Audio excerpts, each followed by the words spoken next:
జాతీయవాద జర్నలిజానికి అసలైన వేదిక నేషనలిస్ట్ హబ్ ని సబ్స్క్రైబ్ చేసుకోండి.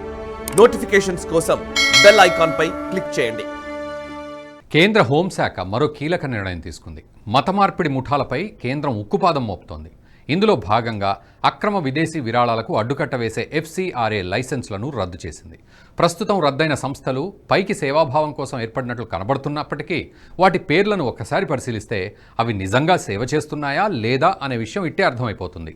వాటి పేర్లు evangelical fellowship of India, church auxiliary for social action, Indo global social service society, voluntary health association of India, CNI synodical board of social service. ఇవన్నీ దేశంలో సేవ పేరిట మత మార్పిడి చేస్తున్న సంస్థలు. వీటిపై కేంద్రం కొరడా జలిపించింది. దీంతో మత మార్పిడి ముఠాలకు పెద్ద దెబ్బ తగిలినట్లయింది. ఇందులో ఎవాంజలికల్ ఫెలోషిప్ ఆఫ్ ఇండియా అనే సంస్థ భారత్లో 1951 నుంచే కార్యకలాపాలు సాగిస్తోంది. అంటే దాదాపు 7 దశాబ్దాలుగా విదేశీ నిధులతో భారత్లో మత మార్పిడిలు కొనసాగించిందన్నమాట. అందుకే ఇలాంటి 5 సంస్థలకు సంబంధించిన FCRA లైసెన్స్లను రద్దు చేసింది కేంద్రం. అయితే ఈ FCRA లైసెన్స్లను కేంద్రం ఎందుకు తీసుకొచ్చింది? దీనివల్ల కలిగే ప్రయోజనాలేంటి? దీనివల్ల దేశ భద్రతను సురక్షితంగా ఎలా ఉంచగలుగుతున్నారు తెలుసుకుందాం. విదేశీ విరాళాల నియంత్రణ చట్టం భారత్కు వచ్చే విదేశీ విరాళాలను నియంత్రిస్తుంది. అలాంటి విరాళాలు అంతర్గత భద్రతపై ప్రతికూల ప్రభావం చూపే అవకాశం ఉంది. అందుకే వీటి ప్రవాహాన్ని అడ్డుకోవడానికి మొదటిసారిగా 76లో FCRA అమల్లోకి తీసుకొచ్చింది కేంద్రం. విదేశీ విరాళాలను నియంత్రించేందుకు అనేక కొత్త చర్యలు చేపట్టే క్రమంలో 2010లో నాటి UPA 2 ప్రభుత్వం మరోసారి దీన్ని సవరించింది. విదేశీ విరాళాలు స్వీకరించాలనుకునే అన్ని సంఘాలు, సమూహాలు, NGOలకు ఈ చట్టం వర్తిస్తుంది. అలాంటి NGOలన్నీ ఈ చట్టం కింద నమోదు చేసుకోవడం తప్పనిసరి. రిజిస్ట్రేషన్ మొదట్లో 5 ఏళ్ల పాటు చెల్లుబాటు అవుతుంది. ఆ తర్వాత అన్ని నిబంధనలకు లోబడి ఉంటే ఆ తర్వాత దాన్ని పునరుద్ధరించుకోవచ్చు. దీని కింద నమోదైన సంస్థలు సామాజిక, విద్య, మత, ఆర్థిక, సాంస్కృతిక ప్రయోజనాల కోసం విదేశీ సహకారం పొందొచ్చు. ఆదాయపు పన్ను తరహాలో వార్షిక రిటర్నులు దాఖలు చేయొచ్చు. అయితే అప్పటి వరకు ఈ చట్టం అమల్లో ఉన్నా కూడా కఠిన నిబంధనలు ఉండేవి కావు. ముఖ్యంగా భారత్లో మత మార్పిడి ముఠాలను అడ్డుకోవడానికి ఇందులో ఎటువంటి నిబంధన లేదు. అందుకే సేవ పేరిట విదేశీ నిధులు తెచ్చుకోవడం, ఇక్కడ వాటిని మత మార్పిడి కోసం వినియోగించుకోవడం జరుగుతోంది. అందుకే 2015లో హోంశాఖ కొత్త నిబంధనలు నోటిఫై చేసింది.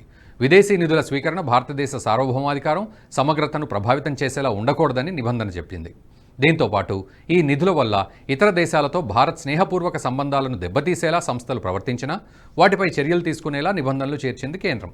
అయితే ఈ నిబంధనలను 2015లోనే కేంద్రం చేర్చినా 2022 నుంచి దూకుడుగా చర్యలు తీసుకోవడం ప్రారంభించింది. 2022 జనవరిలో ఏకకాలంలో దేశవ్యాప్తంగా దాదాపు 6000 NGOలు ఒకే రోజు విదేశీ విరాళాల లైసెన్సును కోల్పోయాయి. ఇందులో IIT Delhi, Jamia Millia Islamia, Indian medical association, Nehru memorial museum and library వంటి ప్రముఖ NGOలు కూడా ఉన్నాయి. వీటిల్లో కొన్ని NGOలు FCRA లైసెన్స్ పునరుద్ధరణ కోసం దరఖాస్తు చేసుకోకపోగా మరికొన్ని సంస్థలు చేసిన దరఖాస్తులను కేంద్ర హోంశాఖ తిరస్కరించింది.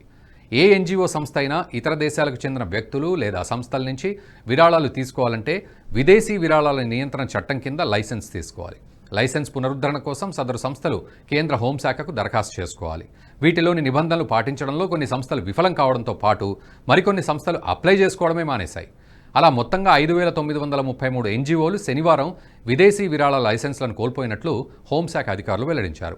2022 నాటికి దేశంలో 22,762 FCRA నమోదిత NGOలుండగా ఈ లైసెన్సుల రద్దు తర్వాత ఆ సంఖ్య 16,829కి తగ్గిపోయాయి. లైసెన్సులు కోల్పోయిన వాటిల్లో Indira Gandhi national centre for arts, Lal Bahadur Shastri memorial foundation, Oxfam India, Bharatiya Sanskriti Parishad, DAV college trust and management society వంటి ప్రముఖ NGOలు కూడా ఉన్నాయి. వీటిలో ప్రముఖ మత మార్పిడి సంస్థ మదర్ తెరేసాకు చెందిన మిషనరీస్ ఆఫ్ చారిటీ సంస్థ.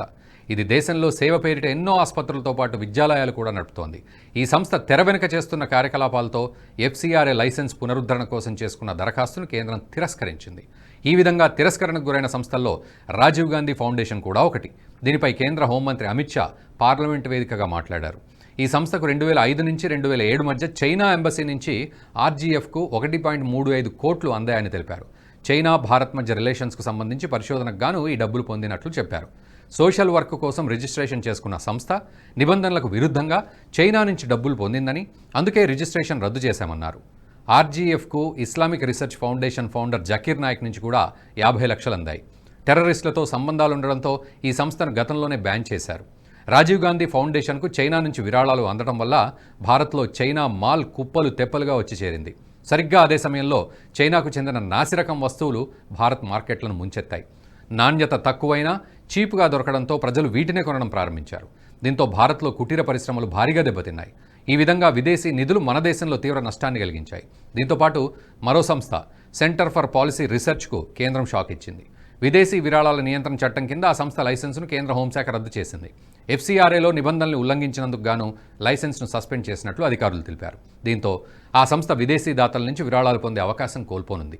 గతేడాది సెప్టెంబర్లో CPR, ఆక్స్ఫామ్ ఇండియా సంస్థలపై IT శాఖ సర్వేల తర్వాత దీన్ని పరిశీలనలో ఉంచారు. చట్ట ఉల్లంఘనలకు పాల్పడిందంటూ పేర్కొంటూ CPRకు విదేశీ విరాళాలు పొందే లైసెన్స్ రద్దు చేశారు.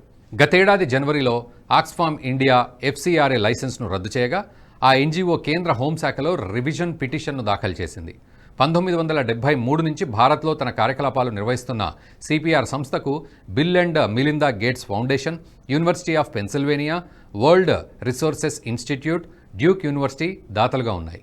అయితే విదేశాల నుంచి అందుకున్న నిధులకు సంబంధించిన పత్రాలతో పాటు స్పష్టత ఇవ్వాలని కోరినట్లు అధికారులు తెలిపారు.